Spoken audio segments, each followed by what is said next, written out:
The music stopped the moment the doors opened, and every head in the ballroom turned at once. Elinor Whitmore felt her heart drop before she even understood why. She was standing near the tall windows, a glass of champagne untouched in her hand, when the crowd around her went silent in a way that felt wrong. Silence at a ball was never a good sign. It meant something had happened that nobody expected, something that could not be undone with polite conversation or a quick change of subject. She turned toward the entrance and saw him. Duke Alastair Whitmore stood at the top of the grand staircase, dressed in his finest black coat, his expression calm, almost proud. But it was not his appearance that made the room freeze. It was the woman beside him. Her hand rested on his arm the way a wife's hand should rest, comfortable and familiar, as if she had done it 100 times before. Her gown was a deep shade of red, striking against the pale blues and golds worn by everyone else in the room.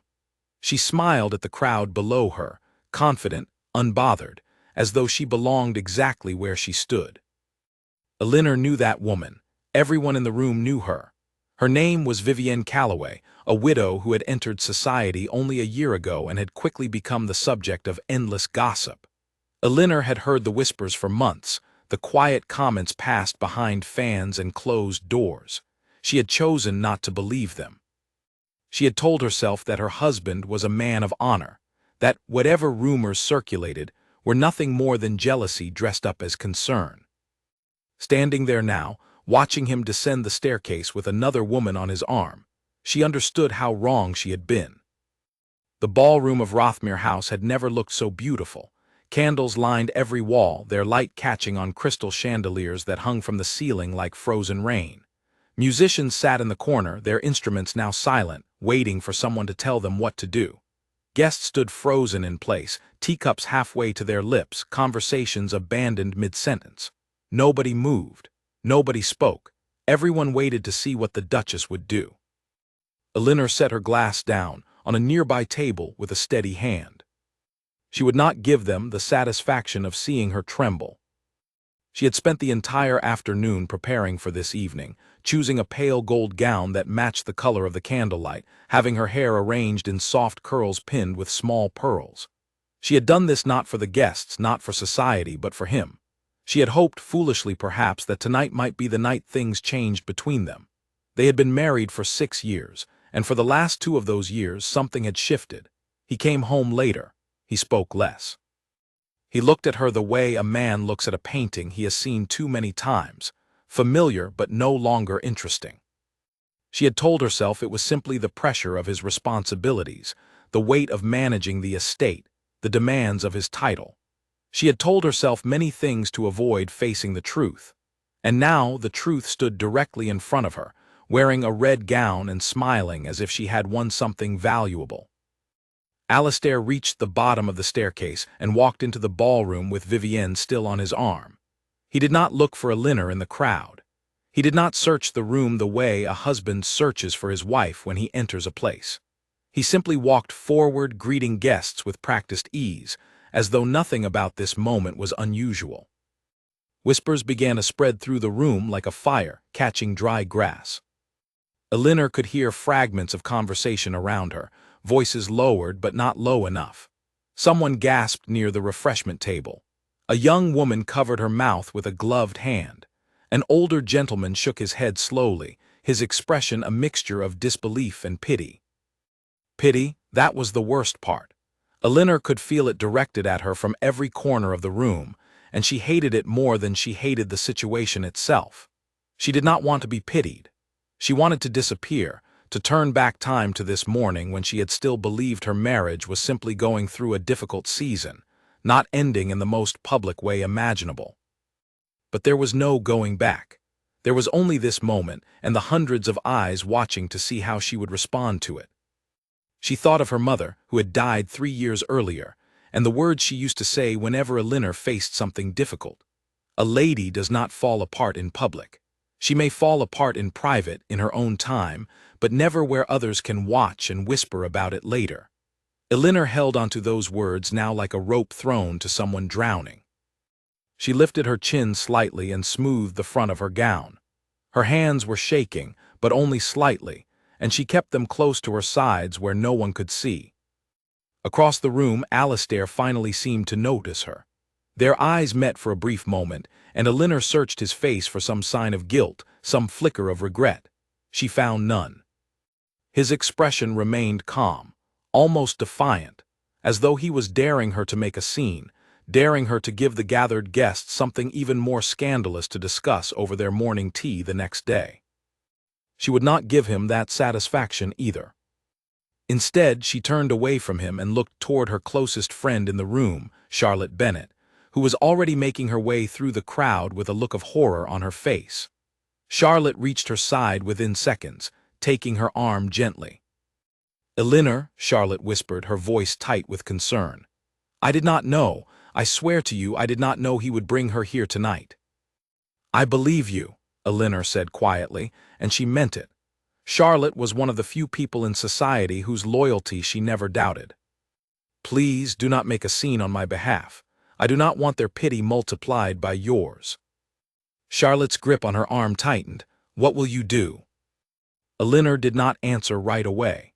She looked across the room again, watching as Alistair introduced Vivienne to a group of guests near the fireplace, as casually as if he were introducing a business associate rather than his mistress at a ball meant to celebrate his own family's name. The audacity of it struck her harder than the betrayal itself. He was not hiding this. He was not ashamed. He wanted people to see. Perhaps this was his way of ending their marriage, without ever having to say the words directly to her. Perhaps he believed that by embarrassing her publicly, she would be the one to ask for a separation, sparing him the difficulty of doing it himself. If that was his plan, Elinor decided in that moment she would not give him even that. She would not scream. She would not cry. She would not confront Vivienne in front of the entire room, as tempting as the thought was. She would do something far more powerful, something that would leave no doubt in anyone's mind about who held their dignity intact by the end of the evening.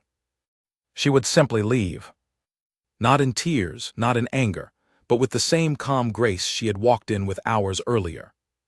She would walk out of that ballroom as though nothing had touched her, as though the sight of her husband parading his mistress before their entire social circle meant nothing at all to a woman of her strength.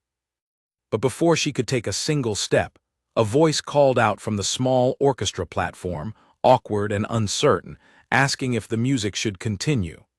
A few guests laughed nervously, breaking some of the tension in the room, though the laughter did nothing to ease the tightness in Elinor's chest. "Play something," Alistair said loudly, his voice carrying across the ballroom with an authority that made Elinor's skin prickle with anger. He said it as though this were any ordinary evening, as though his wife was not standing 30 feet away, watching her marriage collapse in front of 200 witnesses. The musicians obeyed, and slowly, hesitantly, conversation began to return to the room, though the atmosphere remained heavy, charged with unspoken questions.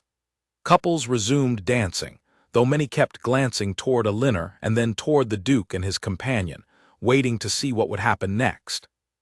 Charlotte leaned closer. "Come with me to the retiring room, just for a moment, you need to breathe." Elinor allowed herself to be led away, grateful for the brief escape from the watching eyes. The retiring room was quiet, lit by a single lamp, its walls lined with mirrors that reflected her own face back at her from every angle. She looked pale, her eyes wide, but she was not crying. She noted this with something like surprise. She had expected tears by now, had braced herself for them the moment she saw Vivienne on the staircase, but they had not come. Perhaps she was too shocked to cry. Or perhaps, somewhere beneath the shock, something else was beginning to take shape, something that felt less like grief and more like clarity. "How long has this been going on?" Elinor asked, staring at her reflection rather than at Charlotte. "I do not know for certain," Charlotte admitted. "There have been rumors for months, but you know how rumors are. I did not want to repeat them to you without proof, and I never imagined he would be foolish enough to bring her here, of all places, tonight, of all nights." Elinor almost laughed at the word foolish. It was not foolishness that had brought Alistair to that staircase with Vivienne on his arm. It was a decision, made with full knowledge of the consequences, made because he no longer cared enough about their marriage to hide his choices from her or from anyone else. 6 years, Elinor said softly. 6 years I gave to this marriage. I attended every event he asked me to attend. I managed this house exactly as he wished. I never once gave him reason to doubt my loyalty. I know, Charlotte said gently. Everyone knows. That is precisely why what he has done tonight is so difficult to understand. Elinor turned away from the mirror and faced her friend directly. I do not need to understand it. I only need to decide what I will do about it. And what will you do? For a long moment, Elinor said nothing. She thought of the ballroom beyond the door, the guests who were surely still whispering, the mistress who was surely still smiling on her husband's arm, and her husband himself, who had not once looked ashamed since the moment he arrived. She thought of the years ahead of her if she stayed silent, if she pretended this evening had not happened, if she continued playing the role of a devoted wife while he continued living however he pleased. She thought of her mother's words again. A lady does not fall apart in public. But there was more to it than simply holding herself together. There was a choice to be made about what kind of woman she intended to become after tonight, whether she would remain the quiet, patient wife who endured whatever was placed in front of her, or whether she would find the courage to walk away from a marriage that had clearly already ended in every way that mattered. I am going back out there, Elinor said finally, straightening her shoulders. And then I am leaving. Not through the servants' entrance, not quietly through a side door where no one will notice. I am walking straight through that ballroom, past every guest, past him, past her, and out the front door where my carriage is waiting. Charlotte's eyes widened. Elinor, everyone will watch you do it. Let them watch, Elinor said, and for the first time that evening, her voice did not waver at all. Let them see exactly what dignity looks like, since it appears my husband has forgotten. She smoothed her gown one final time, checked that her hair remained in place, and took a slow, steadying breath. Whatever happened next, whatever the guests said about her in the days and weeks that followed, she would not be remembered as the Duchess who broke down in front of her husband's mistress. She would be remembered, if she had anything to say about it, as the woman who walked away without ever looking back. Charlotte reached for her hand. I will walk with you if you will allow it. No, Elinor said, though she squeezed her friend's fingers gratefully before releasing them. I need to do this alone, but thank you truly for everything. She opened the door to the retiring room and stepped back into the hallway, the sound of the orchestra growing louder as she approached the ballroom entrance. Her heart pounded against her ribs, but her steps remained even, unhurried, deliberate. Whatever fear lived inside her in that moment, she refused to let it show on her face. She paused just before the entrance, her hand resting lightly against the doorframe, and looked into the glittering room one last time before stepping forward. Somewhere in that crowd, her husband stood beside another woman, unaware that the wife he had humiliated in front of all of society was about to give him a lesson in grace he would not soon forget. She stepped through the doorway, and the room once again began to notice her. Every eye in the ballroom followed Elinor as she walked back into the light. She kept her chin level and her steps slow, refusing to rush even though every instinct in her body urged her to run straight for the door. Running would look like fear. Walking calmly would look like strength. She had decided in the space of a single breath which one she wanted the room to remember. The orchestra continued playing, though the melody now seemed strangely out of place against the tension hanging in the air. Couples still moved across the floor, but their steps had lost their earlier ease. Everyone was performing now, pretending to enjoy the evening while stealing glances toward the Duchess, and the small crowd gathered near the fireplace where Alistair stood with Vivienne. Elinor did not walk toward them. Not yet. She moved instead toward the refreshment table, picking up a fresh glass of lemonade she had no intention of drinking, giving her hand something to hold while she surveyed the room.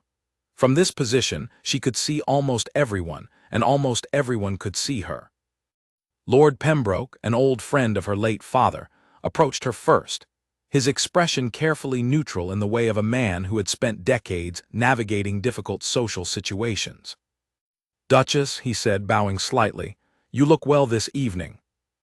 "Thank you, Lord Pembroke," she replied, her voice steady. "The ball has certainly given everyone something to discuss."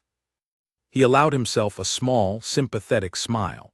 "Indeed it has, though I must say you are handling the discussion far better than most would in your position." "There is little else to do," Elinor said simply. "Falling apart would only make the evening more interesting for those who came hoping for a spectacle." Lord Pembroke chuckled softly, though his eyes remained kind. "Your father would be proud of you tonight, my dear. He always said you had more courage than anyone gave you credit for." The mention of her father, gone now for nearly 5 years, brought an unexpected warmth to her chest, cutting through some of the cold shock that had settled over her since the moment she saw Vivienne on the staircase. She thanked him again and watched him move away to rejoin his own group of friends, leaving her once more with only her thoughts and the low hum of whispered conversation surrounding her. She thought about the early years of her marriage, when things had been different, when Alistair had looked at her the way a man looks at someone he is genuinely fond of. They had married for reasons that were, admittedly, more practical than romantic. Her family held significant land near the northern border, land that complemented the Whitmore estate perfectly. His family held a title that elevated her own family's standing in society. It was, by every measure society cared about, a good match. Somewhere along the way, despite the practical beginnings, Elinor had allowed herself to hope for more. She had believed, foolishly perhaps, that affection could grow from arrangement, that partnership could deepen into something resembling love. For the first 3 years it seemed as though it might. He wrote to her when he traveled. He asked her opinion on matters concerning the estate. He sat with her in the evenings, discussing books they had both read, laughing at small jokes only the two of them understood. Then something changed. She could not point to a single moment when it happened, no dramatic argument or clear turning point. It was more like a slow fading, the way a garden loses its color as autumn approaches, so gradual that one hardly notices until the flowers are already gone. She wondered now whether Vivienne had been part of that fading, whether her husband's attention had been slowly redirected toward another woman, while Elinor remained unaware, tending to a marriage that had already begun dying in secret. The thought made her stomach turn, but she kept her expression composed, sipping the lemonade she had no interest in drinking. Across the room, she noticed Vivienne glancing in her direction, a small, knowing smile playing at the corners of her lips. It was not a look of guilt or discomfort. It was almost triumphant, as though she had won something and wanted Elinor to see her victory clearly. Elinor held her gaze for a moment longer than necessary, refusing to be the first to look away. Whatever Vivienne believed she had won, Elinor decided in that moment that she would not give her the satisfaction of appearing defeated. She set down her glass and turned instead toward Charlotte, who had reappeared at her side, having apparently decided that giving Elinor space did not mean abandoning her entirely. "Are you certain you wish to walk out through the main hall?" Charlotte asked quietly. "There is still time to leave quietly if you prefer." "I am certain," Elinor said. "If I leave quietly, people will say I fled in shame. If I leave through the front, walking past everyone, they will say I left because I chose to, because I refused to remain in a room that no longer deserved my presence." Charlotte studied her for a long moment, then nodded slowly. "You have changed since this morning." "I suppose I have," Elinor admitted. "This morning I was still hoping for a different kind of evening." Before Charlotte could respond, a new voice interrupted them, one that made Elinor's spine straighten involuntarily. It was Margaret Ellison, a woman known throughout society for her sharp tongue and her enjoyment of other people's misfortunes. She approached with a glass of wine in hand and an expression that barely concealed her curiosity. "Duchess," Margaret said, her voice carrying just enough for those nearby to hear, "what a remarkable evening this has turned out to be. I do hope you are not too troubled by it all." "I am quite well, thank you, Margaret," Elinor said evenly, refusing to give the woman the reaction she was clearly hoping for. Of course," Margaret continued, her tone dripping with false sympathy. Though I must say, it takes a certain kind of strength to stand here so calmly while your husband entertains his companion just across the room. Most women in your position would have already fled in tears. Elinor felt Charlotte tense beside her, ready to intervene, but she gave her friend a small, reassuring shake of her head. She would handle this herself. I have never seen the value in giving others a performance they did not earn, Elinor said, meeting Margaret's gaze directly. Whatever discomfort I may feel tonight is mine to carry, not something to be displayed for the entertainment of a crowded room. Margaret's smile faltered slightly, clearly not having expected such a composed response. How very mature of you, she said finally, before excusing herself and drifting back toward the safety of her own circle of friends. Charlotte let out a breath she had apparently been holding. You handled that beautifully. I have had a lifetime of practice handling difficult women, Elinor said, allowing a small, tired smile to touch her lips for the first time that evening. The hours that followed felt strange to Elinor, stretched thin and slow, as though time itself had decided to move differently now that her marriage had publicly unraveled. She moved through the ballroom with careful purpose, speaking with guests who approached her, avoiding those who seemed eager only to witness her distress up close. She watched from a careful distance as Alastair continued to introduce Vivienne to various members of society, his manner growing more relaxed as the evening progressed, as though the initial shock of the room had already faded into acceptance. It had not faded for Elinor. Every glance she caught of the two of them together sent a fresh wave of humiliation through her chest, though she refused to let it show on her face. She thought of the years she had spent trying to be exactly the wife he wanted, attending to every detail of his household, managing his estate with precision, appearing beside him at every event with a smile that most people believed was genuine. Had any of it mattered to him at all? Or had he simply been waiting for the right moment to show everyone, including her, that their marriage had become nothing more than an arrangement he no longer wished to maintain? She found herself near the tall windows again, the same spot where she had been standing when the doors first opened, and her world had shifted so dramatically. Outside, the gardens were dark, illuminated only by the faint glow of lanterns strung along the pathways. She thought about how peaceful it looked out there, how far removed from the tension and whispers filling the room behind her. Soon, she told herself, soon she would walk out of this room and leave all of it behind, at least for tonight. Tomorrow would bring its own difficult conversations, its own decisions to be made about what came next for her marriage, her position in society, her future. But tonight, she needed only to survive the remaining hours with her dignity intact. She glanced toward the large clock mounted above the fireplace, its hands moving steadily toward the hour she had privately decided would mark the moment of her departure. Not too early, which might look like she was fleeing. Not too late, which might suggest she was clinging to a night that no longer held any meaning for her. She would leave at precisely the right moment, when the room was still full, when everyone would witness her calm and deliberate exit, when there would be no mistaking her departure for anything other than exactly what it was. A woman choosing to walk away from a marriage that had already ended in every way that mattered, long before tonight had confirmed it publicly. As the minutes passed, Elinor found herself thinking less about Alastair and Vivienne, and more about what waited for her beyond the walls of Rothmere House.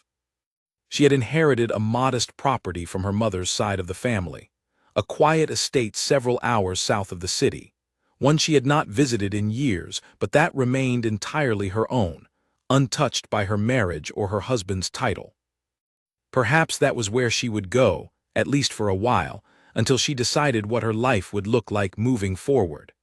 The thought brought her an unexpected sense of calm, a small flicker of possibility amid the wreckage of the evening. She was no longer only the Duchess of Rothmere, defined entirely by her marriage and her husband's choices. She was Elinor, a woman with her own resources, her own strength, her own path forward, even if she had not yet fully mapped out where that path would lead. The clock struck the hour, its chime cutting through the music and conversation with quiet finality. Elinor set down the glass she had been holding for the better part of an hour and turned to find Charlotte, who was watching her from across the room with an expression of quiet understanding, as though she already knew what was about to happen. It was time. Elinor did not move toward the door immediately. Instead, she made her way across the ballroom one final time, weaving between clusters of guests, determined to face the room fully before she left it behind. She wanted her departure to feel deliberate, not rushed, a final statement rather than an escape. Near the center of the floor, dancers moved in careful patterns, their steps synchronized to the music, though Elinor could see how many of them glanced toward her as she passed. She held her head high and offered polite nods to those who caught her eye, refusing to let her expression betray the storm still churning beneath her calm exterior. She passed Lady Winslow, an elderly woman known for her kindness, who reached out and gently touched Elinor's arm as she walked by. "You are stronger than you know, my dear," the older woman whispered. Elinor thanked her with a small smile, grateful for the unexpected warmth in a room that had otherwise felt cold and unwelcoming for hours. She continued walking, her path leading her closer to the fireplace where Alastair still stood, now speaking with a group of gentlemen about matters of business. Vivienne standing beside him with a glass of wine, looking entirely at ease in a room where she had no right to feel so comfortable. Elinor slowed her steps as she approached, not stopping entirely, but allowing herself enough time to be seen clearly by everyone nearby.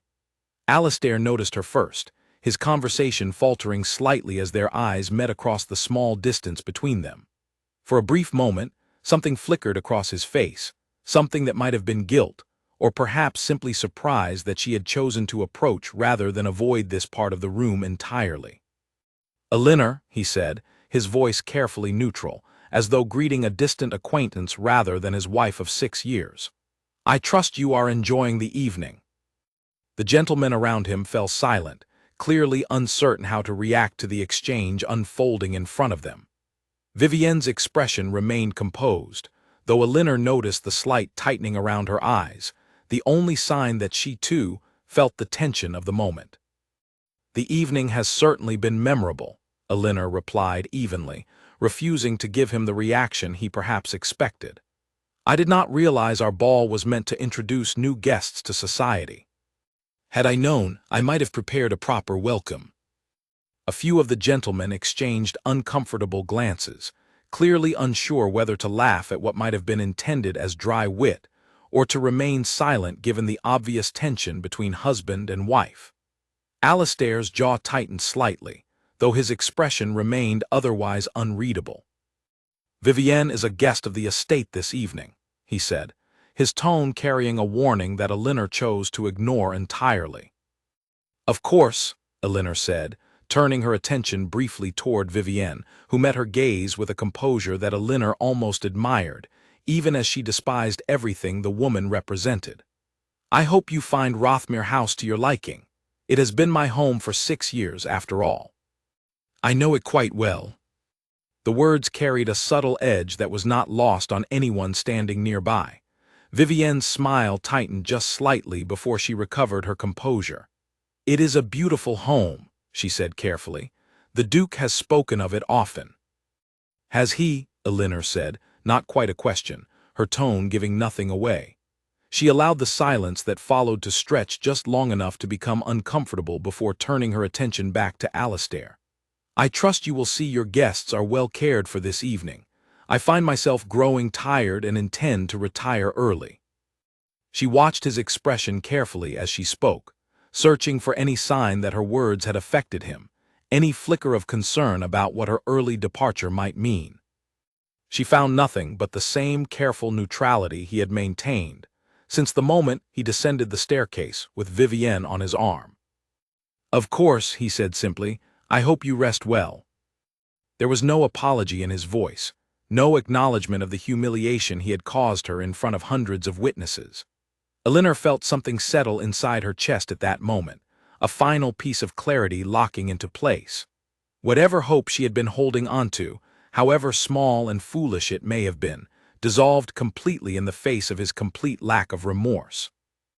"Good evening, then," she said, offering a polite nod to the gentlemen around him before turning away, her steps unhurried as she made her way toward the main entrance of the ballroom. Behind her, she heard the low murmur of conversation resuming, though she did not turn back to see what was being said or by whom. She had said everything she needed to say, and there was nothing left to gain by lingering any longer in that particular corner of the room. Charlotte fell into step beside her as she walked, though neither of them spoke.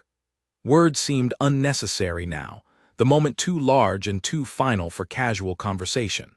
They passed by groups of guests who fell silent as the Duchess approached, watching with undisguised curiosity as she made her way toward the doors leading out of the ballroom and into the main hall. Near the entrance, Elinor paused briefly, glancing back at the room one final time. The chandeliers still glittered overhead, the music still played, and somewhere in the crowd, her husband continued entertaining his guests as though nothing about this evening had been unusual at all. She felt no urge to say anything more, no lingering desire to make a final statement or demand an apology that would never come. She simply turned and walked through the doors, leaving the ballroom and everything it represented behind her. The main hall of Rothmere House felt quiet by comparison, the sound of the orchestra fading behind the closed doors as she made her way toward the front entrance. Servants who passed her in the corridor offered quick, respectful bows, though she noticed the careful way they avoided meeting her eyes directly, clearly aware of what had transpired in the ballroom despite not having witnessed it themselves. Charlotte walked beside her in silence, her hand occasionally brushing against Elinor's arm in a small gesture of support. When they reached the grand entrance hall, with its high ceilings and portraits of Whitmore ancestors lining the walls, Elinor paused for a moment, taking in the space that had been her home for 6 years. She would return, of course. This was still, technically, her residence, at least until decisions were made about the future of her marriage. But something about this moment felt significant, like a door closing on one chapter of her life, even as another remained uncertain and unwritten ahead of her. "Will you be all right?" Charlotte asked quietly, breaking the silence between them. Elinor considered the question carefully before answering. "I do not know," she admitted honestly. "But I know that staying in that ballroom, pretending everything was fine, would have been far worse than whatever difficulty lies ahead of me now." Charlotte squeezed her hand gently. "You handled tonight with more grace than most people could manage. Whatever happens next, remember that." "Thank you," Elinor said, meaning it fully, "for staying by my side tonight, and for not asking me to explain myself more than I was ready to." A servant approached, informing them that Elinor's carriage had been called and was waiting at the front steps. Elinor nodded her thanks and turned to face her friend one final time. "Will you return to the ball?" she asked. Charlotte hesitated. "Only if you wish me to. I would gladly leave with you instead." "No," Elinor said, managing a small, genuine smile for the first time in hours. "Return. Enjoy what remains of the evening. There is no reason for both of us to leave early on my account." Charlotte studied her for a long moment before nodding slowly. "Send word to me tomorrow. I want to know that you are well." "I will," Elinor promised. They embraced briefly, and then Charlotte turned back toward the ballroom, leaving Elinor alone in the grand entrance hall for the first time all evening. She took a moment to gather herself, smoothing her gown one final time, checking that her composure remained fully intact before stepping outside into the cool night air. The front steps of Rothmere House were illuminated by lanterns hung along the stone railing, their warm glow a stark contrast to the cold clarity settling over Elinor's thoughts. Her carriage waited at the base of the steps, the horses shifting slightly in the evening chill, the driver standing ready to assist her. As she descended the steps, she allowed herself, for the first time that evening, to feel the full weight of everything that had happened. Not with tears, not with the collapse she had so carefully avoided in front of the watching guests, but with a quiet, steady acknowledgement of the loss she was carrying with her into whatever came next. Her marriage, at least as she had once understood it, was over. Whatever remained between herself and Alistair would need to be renegotiated, redefined, or ended entirely, depending on decisions that lay ahead of her in the coming days and weeks. Tonight, she needed only to leave, to place distance between herself and the room full of people who had witnessed her humiliation, and to begin, in whatever small way she could manage, the process of reclaiming her own dignity. She reached the carriage and allowed the driver to help her inside, settling onto the cushioned seat as the door closed behind her. Through the small window, she caught one final glimpse of Rothmere House, its windows glowing with light, the faint sound of music still drifting from within. She did not look back again as the carriage pulled away, the horse's hooves striking a steady rhythm against the stone drive. Whatever waited for her at the end of this journey, whatever difficult conversations and decisions lay ahead, she knew with absolute certainty that she had left that ballroom exactly the way she intended, with her head held high and her dignity fully intact, regardless of what her husband had chosen to do in front of their entire social circle. The carriage rolled through the front gates of the estate, leaving Rothmere House behind, its lights growing smaller in the distance until they disappeared entirely into the darkness of the countryside. Elinor closed her eyes and allowed herself, finally, in the privacy of the carriage, to breathe. Tomorrow would bring new challenges, new conversations, and new decisions about the shape her life would take moving forward. But tonight, she had done exactly what needed to be done. She had walked away without looking back, and for the first time in longer than she could remember, she felt something that resembled the beginning of her own freedom. The carriage arrived at Ferndale, Elinor's mother's old estate, just as the first light of dawn touched the horizon. Elinor had not slept during the journey, though she had tried, her mind too full of the previous evening to allow any real rest. She stepped down from the carriage into the cool morning air, looking up at the modest stone house that had sat empty for the better part of 3 years. An older woman appeared at the front door before Elinor had even reached the steps, wiping her hands on an apron and squinting into the early light. This was Mrs. Hatfield, the caretaker her mother had employed decades earlier, a woman who had continued tending to the property even after Elinor's mother passed, out of loyalty rather than obligation. "Your Grace," Mrs. Hatfield said, her eyes widening with surprise as she recognized the carriage crest. "We were not expecting you. Is everything well?" "Everything is fine, Mrs. Hatfield," Elinor said, though the words felt hollow even as she spoke them. "I find myself in need of a quiet place to think. I hope Ferndale can still offer that." Mrs. Hatfield studied her for a moment, her expression softening with the kind of understanding that only comes from years of experience reading the unspoken troubles behind a person's carefully composed face. "Of course it can, my dear. Come inside. The house may need some airing out, but the bones of it are still strong." Elinor followed her inside, grateful for the woman's quiet acceptance, the absence of questions she was not yet ready to answer. The house smelled of dust and old wood, but beneath that, she caught traces of familiar scents from her childhood, lavender and beeswax, the particular smell of her mother's favorite armchair positioned near the window. She spent the following days in a strange, quiet limbo, neither fully grieving her marriage nor fully planning her future, simply existing within the walls of a house that asked nothing of her. Mrs. Hatfield brought her tea in the mornings and left her largely undisturbed, sensing that Elinor needed space more than conversation. On the third day, a letter arrived from Charlotte, delivered by a messenger who had ridden through the night to reach Ferndale. Elinor opened it with trembling hands, unsure what news it might contain. The letter described the days following the ball in careful detail. Society, predictably, had not stopped discussing what had happened. Some sympathized with Elinor, praising the grace with which she had handled such a public humiliation.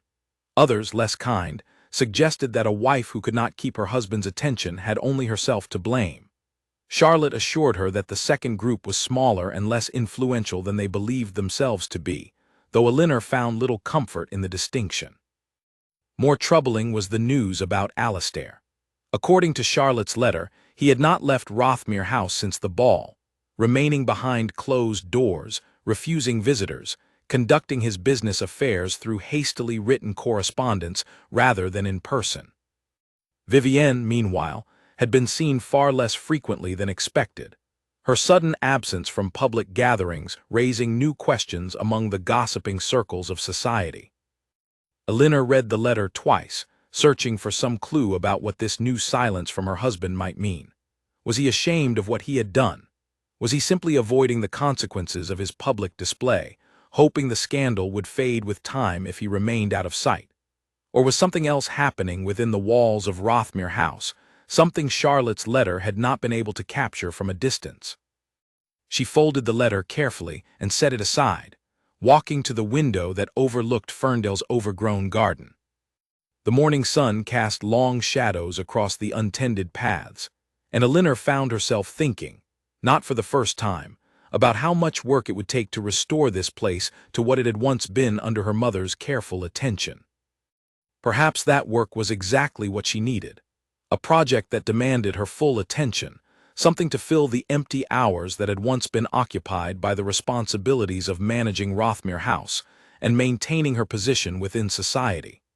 She began making a mental list of repairs needed, rooms that required attention, gardens that could be brought back to life with proper care. A week passed in this manner, Elinor slowly settling into a quieter rhythm of life at Ferndale, the sharp edges of her humiliation gradually softening into something more manageable, though never fully disappearing. She wrote letters to her solicitor, inquiring about the legal aspects of her situation, uncertain what options remained available to a duchess whose husband had so publicly disgraced their marriage. The response, when it arrived, was more complicated than she had hoped. Her solicitor, a careful man named Edmund Percy who had served her family for many years, explained that a formal separation would require significant negotiation, particularly given the property and titles involved in her marriage to Alastair. He suggested a meeting in person to discuss her options more thoroughly, and Elinor agreed to travel to his offices the following week. Before that meeting could take place, however, an unexpected visitor arrived at Ferndale, one that Elinor had not anticipated and was entirely unprepared to face. It was late afternoon when Mrs. Hatfield knocked softly on the door of the small study where Elinor had been reviewing correspondence. "Your Grace," the older woman said, her voice carrying a note of hesitation. "There is a gentleman here to see you. He says he has traveled from the city." Elinor's stomach tightened immediately, though she kept her expression composed. "Did he give his name?" "He did not need to, my dear," Mrs. Hatfield said gently. "I recognized him from the portrait in your sitting room. It is the Duke." For a long moment, Elinor sat perfectly still, her mind racing through the possible reasons Alastair might have traveled all this way to find her. Had he come to apologize, to demand her return, to finalize the ending of their marriage in person rather than through the slow, careful correspondence of solicitors? She rose from her chair, smoothing her dress, and took a steadying breath before nodding to Mrs. Hatfield. "Show him to the front sitting room." "I will be there shortly." She took several minutes longer than necessary to compose herself before making her way downstairs, wanting Alastair to wait, wanting him to understand, even in this small way, that she was no longer available to him whenever he decided to appear. When she finally entered the sitting room, she found him standing near the window, looking noticeably different than the composed, confident man who had walked into the ballroom with Vivienne on his arm just over a week ago. His clothes, though still finely made, appeared slightly rumpled, as though he had traveled hard and fast to reach Ferndale. His face carried shadows beneath his eyes that suggested he had not been sleeping well. "Elinor," he said, turning to face her as she entered. "Alastair," she replied, her tone carefully neutral. "This is unexpected. I did not realize you knew where to find me." "Charlotte mentioned it when I asked," he admitted, though he had the decency to look somewhat uncomfortable at the admission. "I hope you do not blame her for telling me." "I do not blame her for anything," Elinor said, remaining near the doorway rather than moving further into the room, keeping distance between herself and her husband. "What is it you have come here to say?" Alastair hesitated, and for the first time since she had known him, Elinor saw something that might have been genuine uncertainty cross his features. "I have come to apologize," he said finally. "What I did at the ball was cruel, and I have had little else to think about in the days since. Elinor studied him carefully, searching for sincerity beneath the words, uncertain whether to trust what she was hearing. You have had many opportunities over the past 2 years to speak with me honestly about the state of our marriage. Instead, you chose to embarrass me publicly, in front of everyone we know. Forgive me if a single apology, delivered a week later, feels somewhat insufficient. I know, he said, running a hand through his hair in a gesture of frustration she had rarely seen from him. I have made a terrible mistake, and I do not fully understand why I chose to handle it the way I did. Then perhaps you should take some time to understand it, Elinor said, her voice steady despite the emotions churning beneath the surface. Because I cannot offer you forgiveness for something you do not yet comprehend yourself. Alistair fell silent, his gaze dropping to the floor between them. When he spoke again, his voice was quieter, more subdued than she had ever heard it. Vivienne has left Rothmere House, he said. She departed 3 days after the ball without any explanation. Elinor felt a flicker of surprise, though she kept it carefully hidden. And you have come here to me, because your mistress has abandoned you. No, Alistair said quickly, though the denial felt weak even as he spoke it. I have come because I realized, in the days since the ball, how much damage I have caused, not only to our marriage but to you personally. Vivienne's departure only clarified how foolish my choices have been. Elinor crossed her arms, studying her husband with a mixture of curiosity and lingering anger. Where did she go? I do not know, he admitted. She left no note, no explanation. My steward mentioned that she departed early one morning, taking only a small trunk with her, leaving the rest of her belongings behind. Something about this detail struck Elinor as strange, though she could not immediately identify why. A woman who had seemed so confident, so thoroughly settled into her role beside the Duke, suddenly vanishing without explanation just days after a public scandal that should have solidified her position rather than threatened it. That does seem unusual, Elinor said slowly, more to herself than to Alistair. I thought so as well, he said, which is part of why I felt compelled to come speak with you directly, rather than continuing to hide behind closed doors as I have been doing since the ball. Elinor said nothing for a long moment, processing everything he had told her, weighing his apparent sincerity against the very real hurt he had caused her. Whatever had happened with Vivienne's sudden disappearance, it did not erase the humiliation of the ball, nor did it automatically restore her trust in a marriage that had already shown clear signs of decay long before that particular evening. I appreciate you coming to explain yourself, she said finally. But I need time, Alistair, time to think clearly about what I want for my future, away from the pressures of society and the expectations placed upon me as your wife. I cannot simply return to Rothmere House as though nothing happened. Alistair nodded slowly, his expression carrying something that looked like genuine acceptance rather than the defensive frustration she might have expected. I understand, he said. Take whatever time you need. I will not press you for a decision before you are ready to make one. He turned to leave, then paused near the doorway, looking back at her with an expression she could not fully read. For what it is worth, Elinor, I am sorry, truly. She watched him go, listening to the sound of his carriage pulling away from Ferndale's front steps, and found herself standing alone in the quiet sitting room, uncertain what to make of everything he had told her, particularly the strange circumstances surrounding Vivienne's sudden and unexplained departure. The strange disappearance of Vivienne Calloway remained in Elinor's thoughts long after Alistair's carriage had disappeared down the winding road leading away from Ferndale. She tried to focus on the task she had set for herself, the small repairs and improvements to the estate, the letters that needed answering, but her mind kept returning to the peculiar detail Alistair had shared, a woman leaving without explanation, taking only a small trunk, abandoning the rest of her belongings behind. It did not fit the picture Elinor had formed of Vivienne over the past several months of rumors and whispered gossip.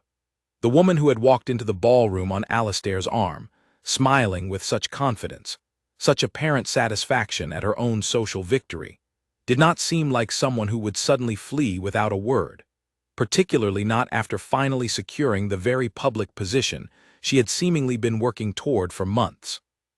Something about the situation felt incomplete, like a story missing its final chapter.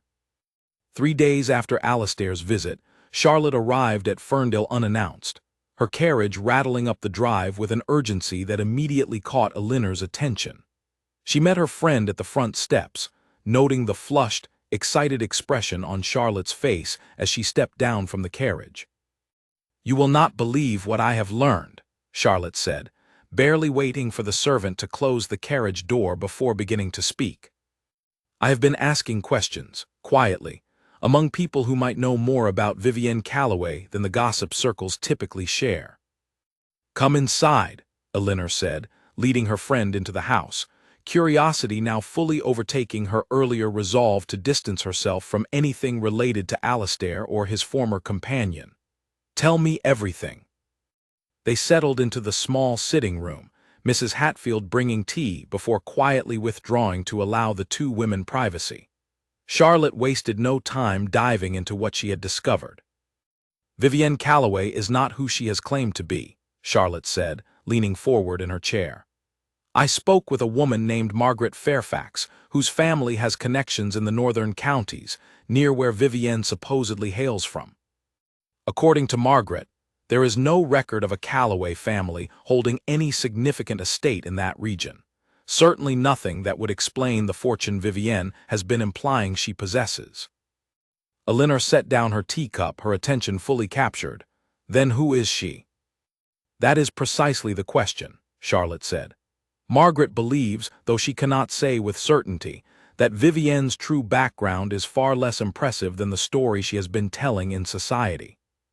There are whispers that she was previously employed as a companion to an elderly widow in the north, a position she left rather suddenly, around the same time she began appearing in society here, presenting herself as a wealthy widow in her own right." Elinor felt a chill run through her as the pieces began arranging themselves into a new, troubling pattern. If she was never truly wealthy, if her entire background has been fabricated, then what was her purpose in pursuing Alastair so publicly? "I believe," Charlotte said slowly, "that she was never interested in Alastair for the reasons everyone assumed. This was never simply about romance, Elinor. I think Vivienne saw an opportunity, a wealthy duke whose marriage appeared vulnerable, and she calculated precisely how to insert herself into his life in a way that would benefit her financially." The implications of this settled heavily over Elinor. If Charlotte's information was accurate, then Vivienne's sudden and unexplained departure from Rothmere House made far more sense than it had initially. Perhaps she had achieved whatever financial gain she had been seeking and simply vanished before anyone could investigate further, before her true identity and intentions could be exposed. "Does Alastair know any of this?" Elinor asked. "I do not believe so," Charlotte said. "Though given how quickly Vivienne disappeared after the scandal at the ball, I suspect he may begin asking similar questions himself, particularly if he notices anything missing from the estate." Elinor sat back in her chair, processing the magnitude of what her friend had just revealed. If Vivienne had indeed been running some kind of elaborate deception, targeting wealthy, vulnerable men and extracting money or valuables before disappearing, then Alastair's public humiliation of his own wife had not simply been an act of selfish indulgence. He had been, in some sense, a target himself, manipulated by a woman skilled at exploiting exactly the kind of pride and vanity that made men like Alastair susceptible to flattery and attention. This realization did not excuse his behavior, not entirely. He had still chosen, of his own free will, to bring another woman to a ball meant to celebrate his marriage, still chosen to humiliate Elinor in front of hundreds of witnesses. But it added a layer of complexity to the situation that Elinor had not previously considered. "We should send word to Alastair," Elinor said finally, though the decision surprised even herself.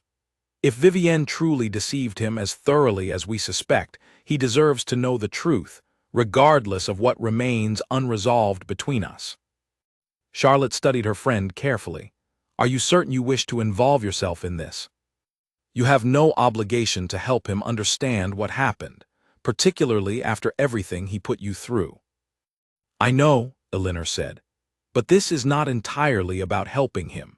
If Vivienne has done this before, targeting other wealthy families under false pretenses, then others may be at risk of similar deception.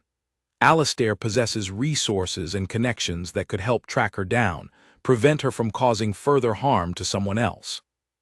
The following morning, Elinor composed a careful letter to Alastair, explaining what Charlotte had discovered, urging him to investigate further before Vivienne could disappear entirely from any trace. She sent it by urgent courier, uncertain how quickly it would reach Rothmere House, or how her husband would respond to information that painted his former mistress in such a different light than the confident, wealthy widow he had believed her to be. The response came faster than she expected, arriving just 2 days later, not as a letter but as Alastair himself, once again appearing unannounced at Ferndale's front steps, this time with an expression of barely contained urgency, rather than the subdued regret he had carried during his previous visit. "Your letter," he said, before Elinor had even fully greeted him at the door. "I need to speak with you immediately about what you discovered." She led him into the study this time, sensing that whatever conversation was about to unfold required more privacy than the sitting room could offer. He paced near the window as she settled into a chair, clearly agitated in a way she had rarely witnessed from him.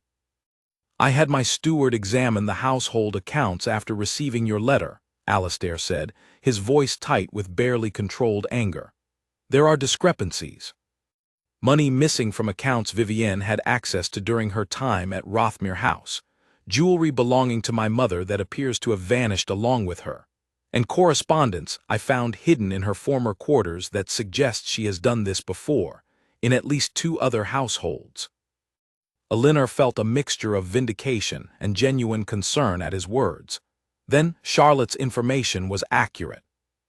"More than accurate," Alastair said, running a hand through his hair in obvious frustration. "I have been an absolute fool, Elinor. I allowed myself to be flattered and manipulated by a woman who saw me as nothing more than an opportunity, and in the process, I hurt you in ways I cannot begin to properly apologize for." "What will you do now?" Elinor asked, watching him carefully. "I intend to find her," Alastair said, his jaw set with determination. "Not simply to recover what she has taken, though that is certainly part of it, but to ensure she cannot continue deceiving other families the way she has deceived mine. I have already sent word to authorities in the northern counties, requesting any information about her true identity and previous activities." Elinor considered this for a long moment. "This will not be a simple matter, Alastair. If she has done this before and evaded consequences, she is likely skilled at covering her tracks, at disappearing before anyone can properly investigate." "I am aware," Alastair said, "which is why I have come to ask for your help." The request surprised Elinor, though perhaps it should not have. "My help? What could I possibly offer that your solicitors and investigators cannot?" "You possess something they do not," Alastair said, meeting her eyes directly. "You spoke with Vivienne briefly at the ball. You observed her closely in a way that few others had the opportunity to do. Your instincts about people have always been sharper than mine, Elinor. I dismissed your early concerns about our marriage, about the changes you likely noticed in my behavior long before I ever admitted anything was wrong. I was foolish not to trust your judgment then, and I do not wish to repeat that mistake now." Elinor sat quietly for several moments, weighing his words, considering the strange position she now found herself in, being asked to help track down the very woman who had humiliated her so publicly just weeks earlier. There was a certain justice in the idea, a chance to ensure that Vivienne's deception did not simply fade away unpunished, that some measure of accountability might still be extracted from the situation. "I will help," Elinor said finally, "but not because I have forgiven you for what happened at the ball. I am doing this because if Vivienne has harmed other families the way she has apparently harmed yours, then stopping her matters more than any personal grievance I continue to hold against you." Alastair nodded, accepting her terms without argument. Thank you, Elinor, truly. Over the following days, Elinor and Alastair worked together, though carefully, maintaining a professional distance that reflected the still unresolved state of their marriage. They reviewed correspondence found in Vivienne's abandoned quarters, cross-referencing names and locations mentioned in letters that suggested a pattern of behavior stretching back several years. Other wealthy households, where a woman matching Vivienne's description had appeared briefly before vanishing with valuables and money. Elinor found herself surprised by how naturally the old rhythm of working alongside Alastair returned, the shared focus on a problem, the quiet exchange of ideas and observations that had once characterized the early years of their marriage before everything had begun to fade. She reminded herself, more than once, that this cooperation did not erase what had happened, did not automatically restore the trust that had been so thoroughly broken. But it did, perhaps, offer a strange kind of clarity about the situation they now found themselves navigating together.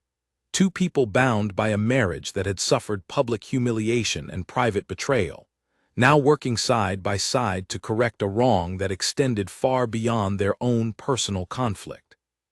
The letter that finally located Vivienne arrived on a rainy afternoon, nearly 3 weeks after her disappearance from Rothmere House.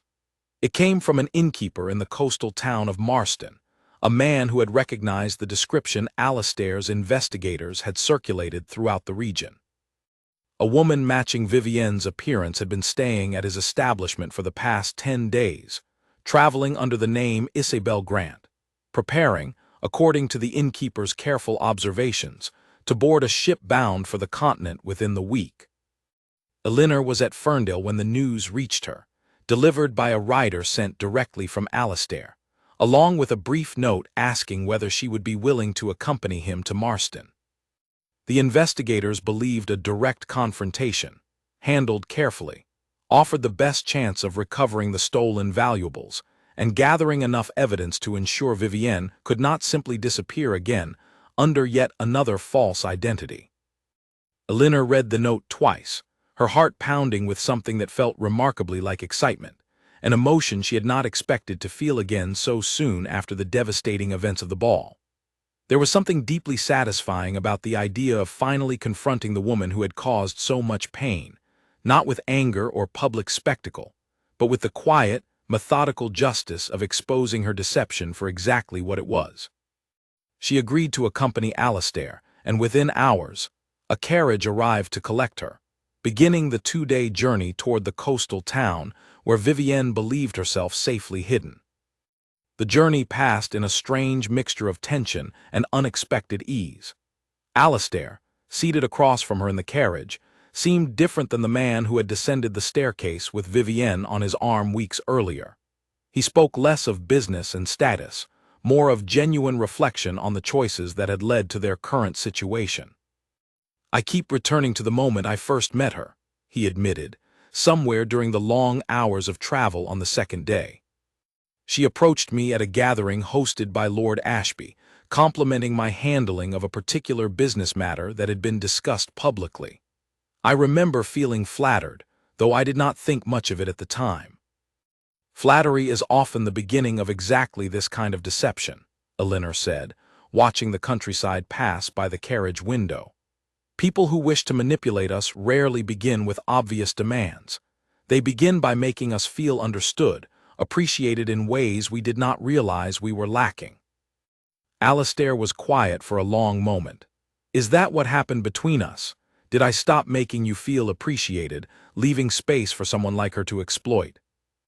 Elinor considered the question carefully before answering. "I do not think you can place the entire blame for what happened on any single cause.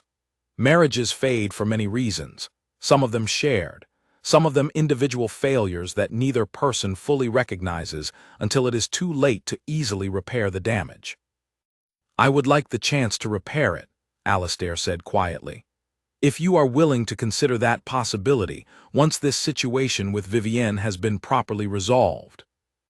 Elinor did not answer immediately, uncertain what she truly wanted, uncertain whether the growing warmth she felt during their shared pursuit of justice represented genuine reconciliation or simply the natural closeness that comes from working together toward a common goal.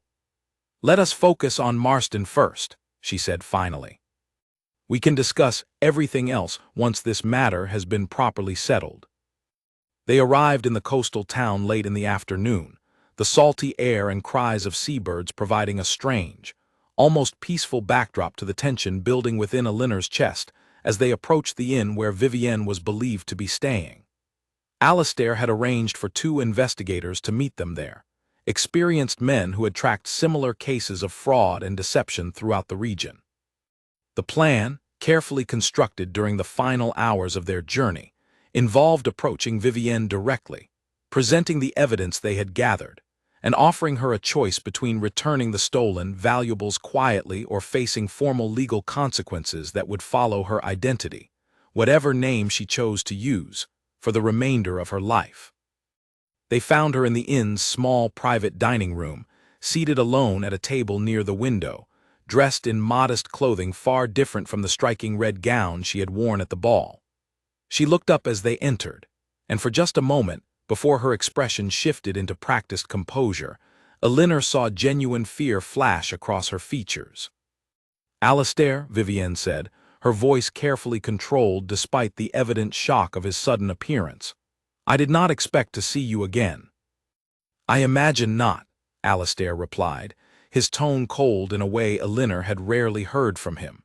"Particularly not accompanied by my wife, whom you seemed so eager to publicly humiliate just weeks ago."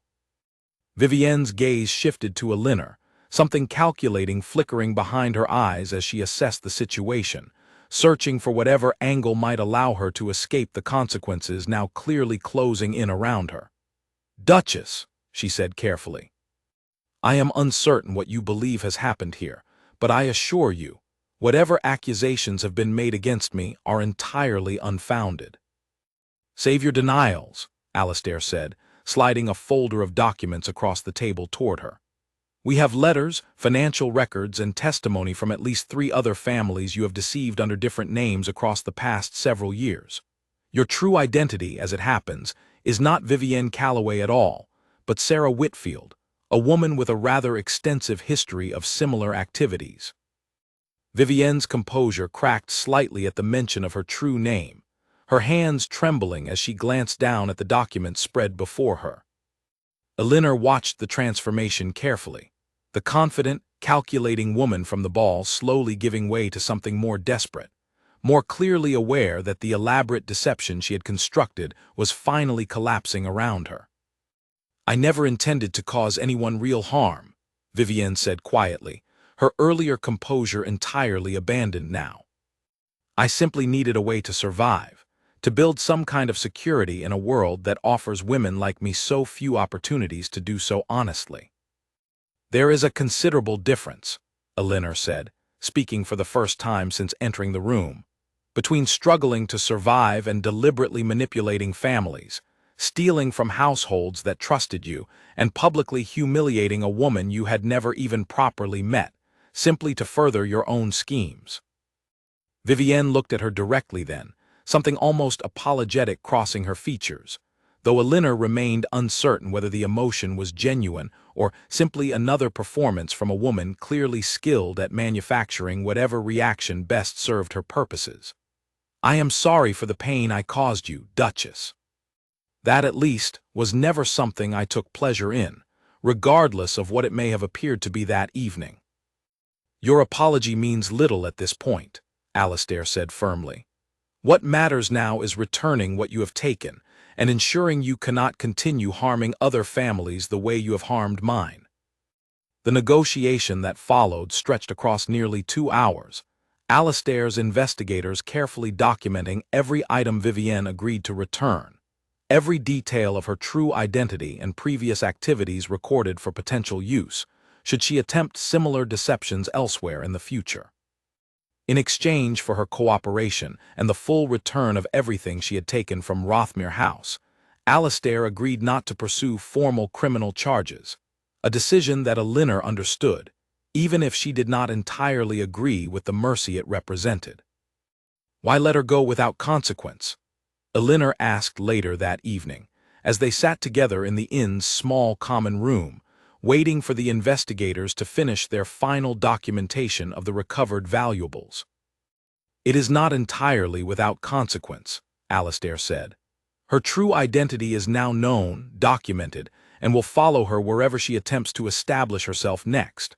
Word will spread through the appropriate channels, ensuring other families are warned before she can attempt this particular scheme again.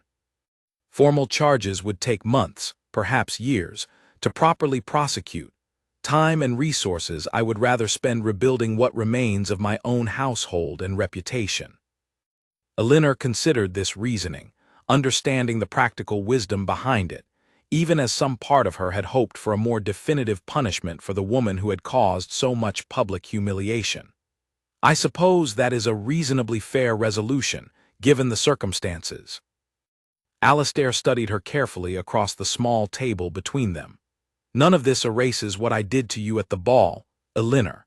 Vivienne's deception explains some of my foolishness, but it does not excuse the choice I made to bring her there, to embarrass you so publicly in front of everyone we know." "No," Elinor agreed, "it does not. But I appreciate you acknowledging that distinction, rather than using her manipulation as an excuse to avoid accountability entirely." They sat together in silence for several long moments, the weight of everything that had happened over the past several weeks settling heavily between them. Outside, the sound of waves crashing against the nearby shore provided a steady, rhythmic backdrop to the quiet contemplation filling the room. "What happens now?" Alastair asked finally. "Between us, I mean, once we return from Marston."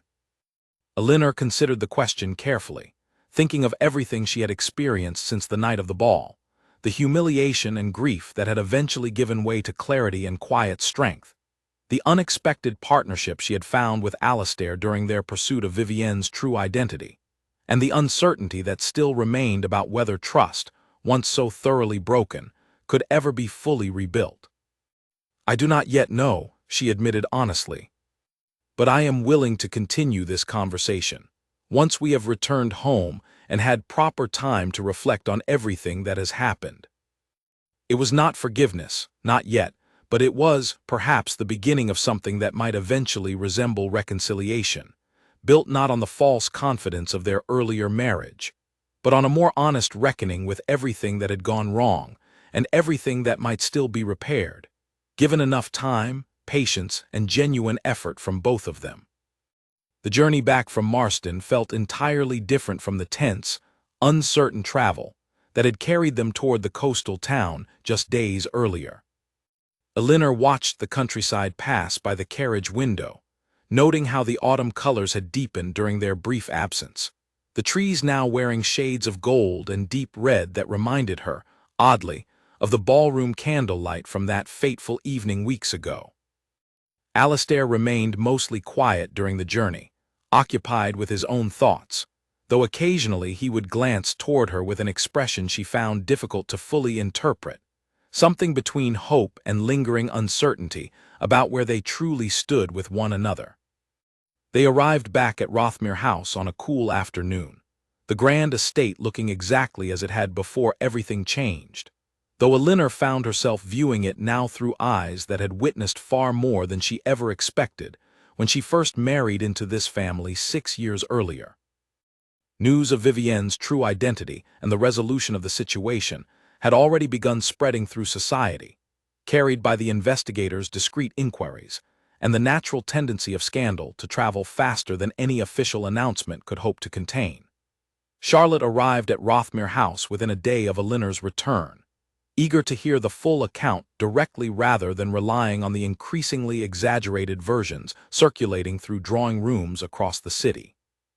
"You actually confronted her yourself?" Charlotte asked, settling into a chair in Elinor's private sitting room, her eyes wide with a mixture of admiration and disbelief. "I confess, when I heard the rumors, I assumed they had been embellished beyond recognition." "Every word is true," Elinor said, allowing herself a small, tired smile as she recounted the details of their journey to Marston, the confrontation in the inn's private dining room, and the careful negotiation that had ultimately secured the return of everything Vivienne had stolen from the household. "And what of Alistair?" Charlotte asked, her tone carefully measured, clearly sensing that this particular question required more delicate handling than the rest of their conversation. "How do things stand between the two of you now?" Elinor considered the question thoughtfully before answering. "We are speaking again, working through what happened together, though I have not yet decided whether our marriage can be fully restored to what it once was, or whether it needs to become something different entirely." "That seems wise," Charlotte said. "Rushing back into everything as though nothing happened would hardly serve either of you well, given the depth of what needs to be properly addressed." Society, predictably, remained divided in its reaction to the unfolding story. Some praised Elinor for the courage and composure she had displayed throughout the entire ordeal, from her dignified departure at the ball to her active role in exposing Vivienne's deception. Others whispered that a woman of true dignity would never have agreed to work alongside a husband who had so publicly humiliated her, regardless of the circumstances that had ultimately been revealed. Elinor found, somewhat to her own surprise, that she cared less about these competing opinions than she might have expected before everything happened. Her sense of self no longer depended so heavily on the approval of drawing-room gossip, on whether Margaret Ellison and women like her found reason to speak favorably or unfavorably about her choices. She had discovered, through the difficult weeks following the ball, a strength and clarity that existed entirely independent of society's judgment. Alistair, for his part, seemed genuinely committed to rebuilding what remained of their marriage, though he approached the process with a caution and patience that Elinor had rarely witnessed from him during their earlier years together.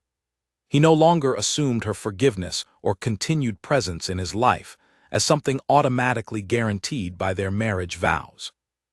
Instead, he seemed to understand, perhaps for the first time, that trust once broken required active, sustained effort to rebuild, rather than simply the passage of time. They began spending quiet evenings together, discussing matters they had long neglected during the years when their marriage had slowly faded into cold formality. Alistair asked her opinion on estate matters he had previously handled entirely on his own. He inquired about her thoughts on books she was reading, listened carefully to her responses rather than simply waiting for his turn to speak. Elinor found herself cautiously allowing some of the old warmth to return, though she remained careful not to let herself fall too quickly back into unquestioning trust.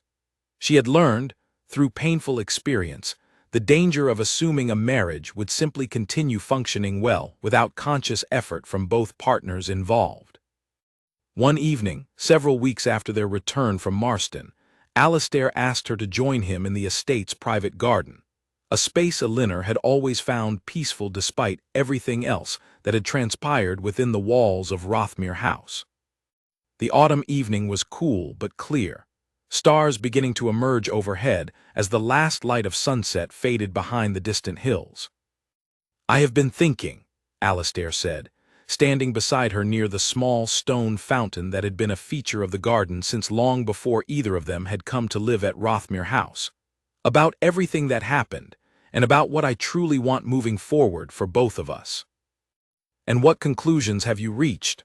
Elinor asked, watching the water catch the last traces of evening light. "I want to earn back your trust properly," he said, turning to face her directly. "Not through grand gestures or empty promises, but through consistent, honest effort, for as long as it takes you to feel that trust is genuinely warranted again. I understand if that process takes considerable time. I am prepared to be patient." Elinor studied his face carefully, searching for any trace of the careless indifference that had characterized his behavior in the months leading up to the ball. She found instead something that looked like genuine humility, a recognition of his own failures that had clearly been shaped by everything they had experienced together since that difficult evening. "I appreciate hearing that," she said honestly, "and I am willing to continue working toward rebuilding what we once had, though I need you to understand that I am not the same woman I was before the ball. I have discovered strengths within myself that I did not fully recognize before, and I do not intend to simply return to the person I was, regardless of how our marriage ultimately develops. I would not want you to, Alistair said, and something in his tone suggested he meant this fully, without reservation. The woman who calmly confronted Vivienne, who helped expose her deception, who walked away from that ballroom with more dignity than I have ever managed to display in my entire life. That is a woman I have come to admire far more deeply than I ever admired the version of you I had grown so carelessly accustomed to before. Elinor felt something warm settle in her chest at his words, though she remained cautious about allowing herself to fully trust the sentiment just yet. Rebuilding what had been broken would require far more than a single meaningful conversation in a moonlit garden, regardless of how genuine his words felt in this particular moment.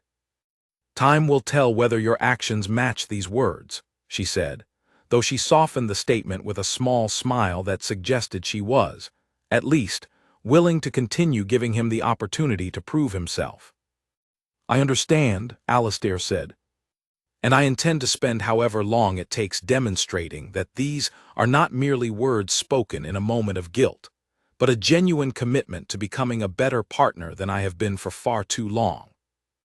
They stood together in comfortable silence for several minutes, the garden quiet around them except for the gentle sound of water flowing through the fountain and the distant call of an owl somewhere beyond the estate's boundaries. Elinor found herself, for the first time since the night of the ball, feeling something that resembled genuine hope about the future, not the naive hope she had carried into that evening months ago, but something more grounded, more realistic, built on the hard lessons both of them had learned through the difficult weeks that had followed. Whatever their marriage ultimately became, she knew now that she would never again allow herself to be defined entirely by her role as Alistair's wife, by society's expectations of what a duchess should quietly tolerate and accept without complaint. She had discovered her own strength, her own resilience, and whatever path her life took moving forward, she intended to carry that discovery with her, regardless of whether it led back toward the marriage she had once believed in so completely, or toward something entirely different that she had not yet fully imagined. Winter settled over Rothmere House gradually, the gardens losing their autumn colors as frost began appearing on the windows each morning.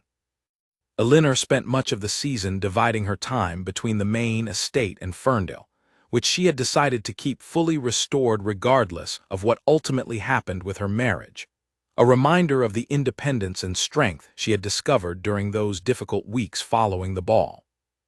Her relationship with Alistair continued its slow, careful reconstruction, built not on grand declarations, but on the steady accumulation of small, consistent choices that gradually restored something resembling genuine trust between them. He began including her more fully in decisions regarding the estate, no longer treating her as simply a figurehead wife whose opinions mattered only for appearances. She found herself, in turn, allowing herself to invest more genuinely in their shared future, though she remained careful never to lose sight of the independence and self-respect she had fought so hard to reclaim. Society, too, gradually shifted its focus away from the scandal that had once dominated every drawing room conversation. New gossip inevitably emerged to capture the attention that had once been so thoroughly fixed on Elinor and Alistair's public humiliation, though traces of the story remained, occasionally referenced when someone wished to illustrate the qualities of either scandal or resilience, depending on which version of events they chose to emphasize. Charlotte remained a constant presence throughout this period, her friendship proving invaluable as Elinor navigated the complicated process of rebuilding both her marriage and her own sense of identity following everything that had transpired. They spent many afternoons together at Ferndale, discussing books, exchanging observations about the ever-shifting currents of society, and occasionally revisiting the events of that dramatic evening with a perspective that had softened considerably with the passage of time. "Do you ever regret helping Alistair track down Vivienne?" Charlotte asked one afternoon, as they sat together in Ferndale's small garden, now fully restored to something resembling its former beauty under Elinor's careful attention. "You could have simply let him handle it alone," distanced yourself entirely from the entire situation? Elinor considered the question thoughtfully before answering. I do not regret it. Whatever else happened, ensuring Vivienne could not continue deceiving other families felt important, separate entirely from whatever remained unresolved between Alistair and myself. And I think, in some strange way, that shared purpose helped both of us begin rebuilding something more honest than what we had before, even if it took a painful scandal to force us toward that honesty. You have changed remarkably since that night, Charlotte observed. I remember how frightened I was for you, watching you walk through that ballroom with such composure while I knew, underneath, you must have been devastated. I was devastated, Elinor admitted. But I think that devastation forced me to discover strengths I might never have recognized otherwise. Sometimes the most difficult experiences reveal capabilities within ourselves that we never had reason to test before. As winter gave way to the first signs of spring, Elinor found herself increasingly settled into a life that felt more authentically her own than anything she had experienced during the earlier years of her marriage. She had begun assisting with charitable work in the surrounding villages, using her position and resources to support families facing hardship, a pursuit that brought her genuine satisfaction independent of her role as duchess or wife. Alistair, too, seemed genuinely transformed by everything they had experienced together. He no longer displayed the careless indifference that had characterized his behavior before the scandal, instead approaching both their marriage and his broader responsibilities with a thoughtfulness that Elinor found herself increasingly able to trust, though she remained careful never to take that trust entirely for granted. One evening in early spring, nearly 6 months after the disastrous ball that had so thoroughly upended both of their lives, Alistair approached her with an unusual proposal. I would like to host another gathering, he said, watching her reaction carefully. Not to erase what happened before, but perhaps to demonstrate publicly how far we have come since that difficult evening. Elinor considered this suggestion with some hesitation, memories of that previous ball still carrying weight despite everything that had happened since. Are you certain that is wise? Reopening those memories for the entire society to witness again. I believe it could be meaningful, Alistair said, not as a way of pretending nothing happened, but as an honest acknowledgement of how much has changed, how much we have both grown through facing that difficulty together rather than allowing it to permanently define us. After several days of careful consideration, Elinor agreed, though she insisted on being fully involved in planning every aspect of the evening, wanting this gathering to reflect who she had become rather than simply recreating the painful spectacle of the previous ball. The evening arrived on a clear night in late spring, the garden surrounding Rothmere House now in full bloom, filling the air with the fragrance of flowers that had been carefully tended throughout the preceding months. Guests arrived with evident curiosity, many remembering vividly the scandal that had unfolded during the previous gathering, uncertain what to expect from this new occasion. Elinor stood beside Alistair as guests began arriving, wearing a deep blue gown that felt entirely her own choice, rather than a costume selected to please anyone else's expectations. She greeted each guest with genuine warmth, no longer burdened by the anxious hope that had characterized her preparations for the previous ball, replaced instead by a quiet confidence built on everything she had learned about her own resilience over the preceding months. Charlotte arrived early, embracing Elinor warmly before surveying the transformed ballroom with evident approval. This feels entirely different from before, she observed. Not simply the decorations, though those are certainly beautiful, but something in the atmosphere itself. I hope so, Elinor said, watching the room continue filling with familiar faces, many of whom had witnessed her humiliation months earlier, now offering genuine smiles and warm greetings that suggested whatever judgment they had once carried had softened considerably with time and reflection. As the evening progressed, Elinor found herself dancing with Alistair for the first time in longer than she could clearly remember, his hand steady against her back, his expression carrying none of the distant formality that had characterized their interactions during the difficult years leading up to the scandal. They moved together across the ballroom floor with an ease that felt genuinely rediscovered, rather than simply performed for the benefit of watching guests. "Thank you," Alastair said quietly, as they moved through the familiar steps of the dance, "for giving me the chance to prove that I could become someone worthy of your continued trust." "You have worked hard to earn that trust," Elinor said honestly.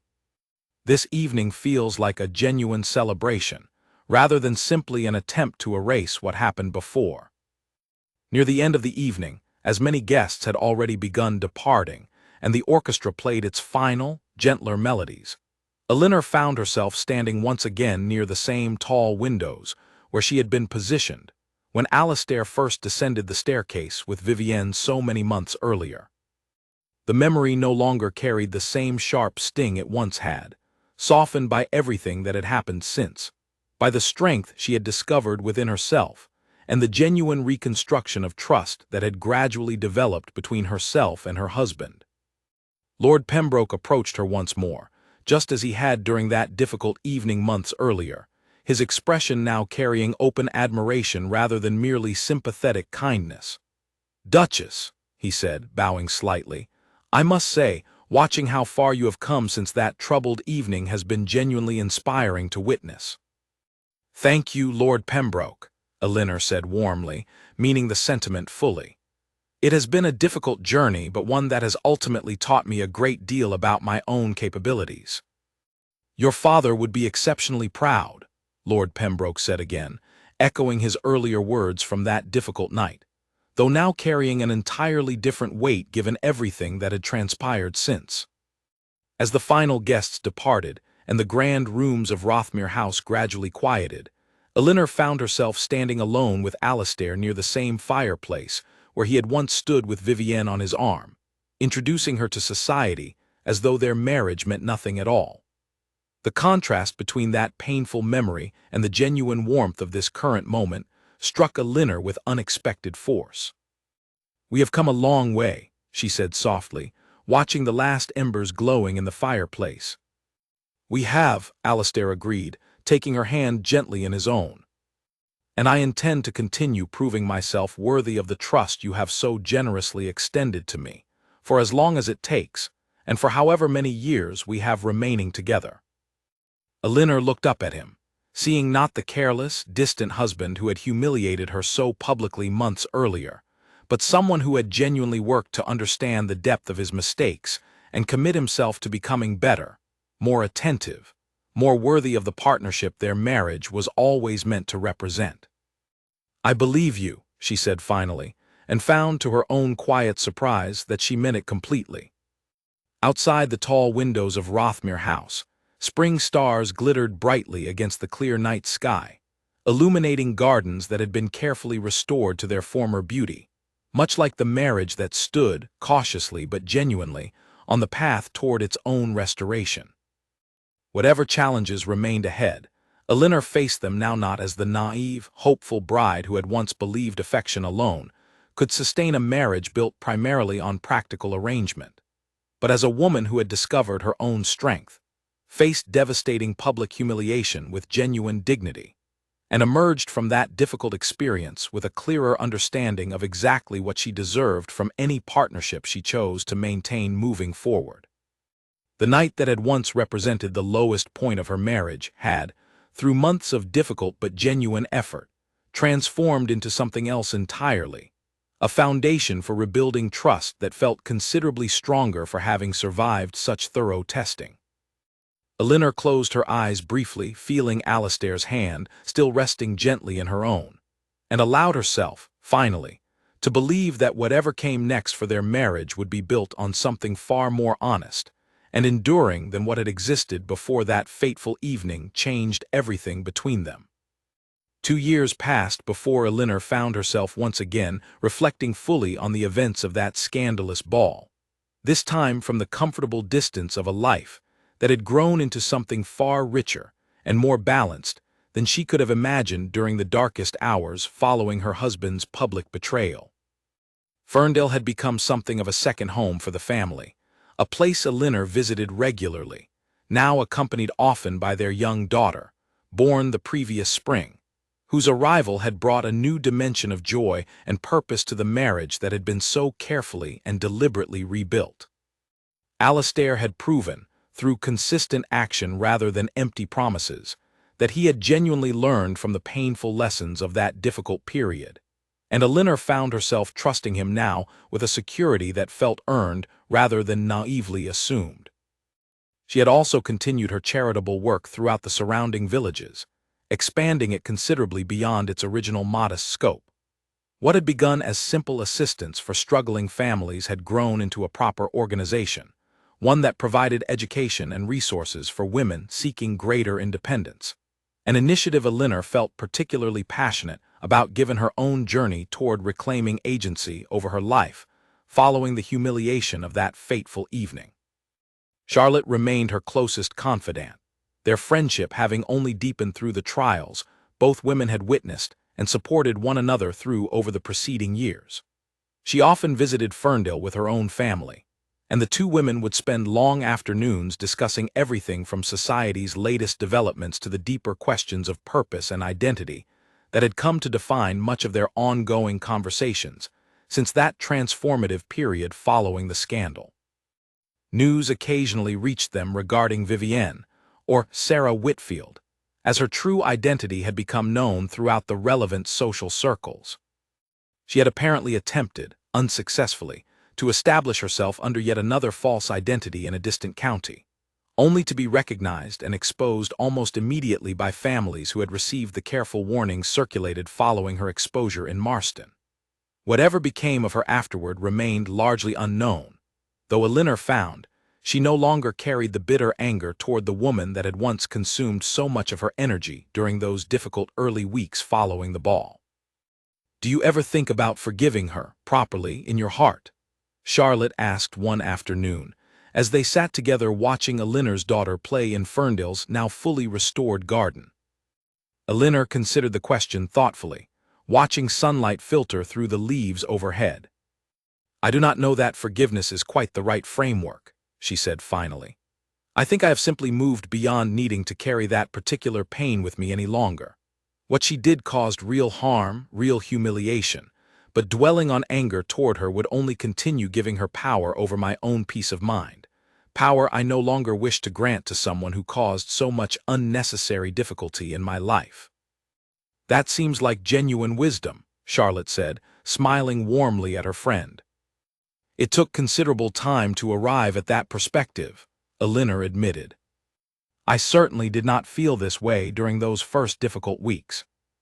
Their conversation was interrupted by the arrival of Alastair, who had ridden out from Rothmere House to join his family for the afternoon, dismounting from his horse with the easy confidence that had gradually returned to his bearing over the preceding years, though tempered now with a genuine humility that Elinor had come to deeply appreciate. "Papa," their daughter called out, running across the garden with the boundless energy of early childhood, and Alastair swept her up into his arms with obvious delight, twirling her gently while she laughed with pure, uncomplicated joy. Watching this simple scene, Elinor felt a profound sense of gratitude for everything that had transpired since that difficult evening, not despite the pain and humiliation she had experienced, but in some strange way because of it. The scandal at the ball had forced both herself and Alastair to confront truths about their marriage and their individual characters that might otherwise have remained conveniently ignored for years, perhaps indefinitely, allowing a slow, quiet decay to continue eroding whatever genuine connection had once existed between them. Instead, that painful public humiliation had become, unexpectedly, the catalyst for genuine transformation, forcing both of them to rebuild their partnership on foundations far more honest and resilient than the comfortable assumptions they had previously relied upon. That evening, after Charlotte had departed and their daughter had been settled for the night under the careful attention of her nurse, Elinor and Alastair sat together in Ferndale's small sitting room, the same room where he had once appeared unannounced to deliver his first tentative apology following the scandal. "Do you ever think back to that night?" Alastair asked, watching the fire crackling gently in the hearth. "The ball, I mean, and everything that followed." "Occasionally," Elinor admitted, though it feels increasingly like a memory belonging to different versions of ourselves, rather than something that continues actively shaping who we are today. I think about it more than I probably should, Alastair confessed.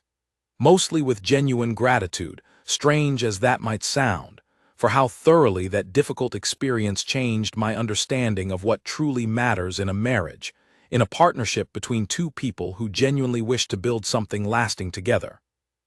Elinor reached across the small distance between their chairs and took his hand gently in her own.